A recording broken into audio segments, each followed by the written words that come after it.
এক ব্যক্তির স্ত্রীর ৪৫ বছর বয়সে মৃত্যু হলো। সবাই যখন দ্বিতীয় বিয়ের পরামর্শ দিল, তখন তিনি বললেন, স্ত্রীর সবচেয়ে বড় উপহার ছেলে আছে, ওকে নিয়েই কেটে যাবে।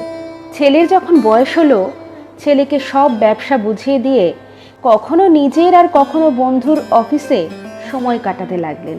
ছেলের বিয়ের পর উনি আরও বেশি একাকী হয়ে পড়লেন। তখন পুরো বাড়ি বৌমার অধিকারে দিলেন।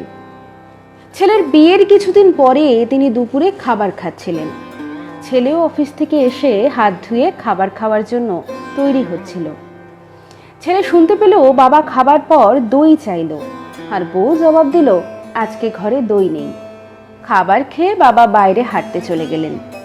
কিছু পরে ছেলে তার বউয়ের সাথে খাবার খেতে বসলো। খাবারে পাত্র ভরে দই ছিল। ছেলে কোনো প্রতিক্রিয়া না করে খাবার খেয়ে অফিস চলে গেল। কিছুদিন পর ছেলে নিজের বাবাকে বললেন, আজ আপনাকে কোর্টে যেতে হবে, আর আজ আপনার বিবাহ হচ্ছে।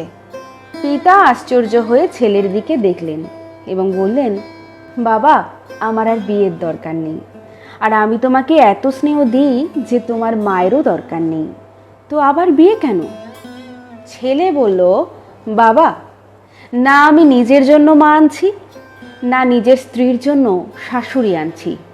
আমি তো কেবল আপনার জন্য দইয়ের ব্যবস্থা করছি। কাল থেকে আমি ভাড়া বাড়িতে আপনার বৌমার সাথে থাকব, আর আপনার অফিসের এক কর্মচারীর মতো বেতন নেব, যাতে আপনার বৌমা জানতে পারে দইয়ের দাম কত। বাবা মা আমাদের জন্য এটিএম কার্ড হতে পারেন, আমরা কেন পারবো না?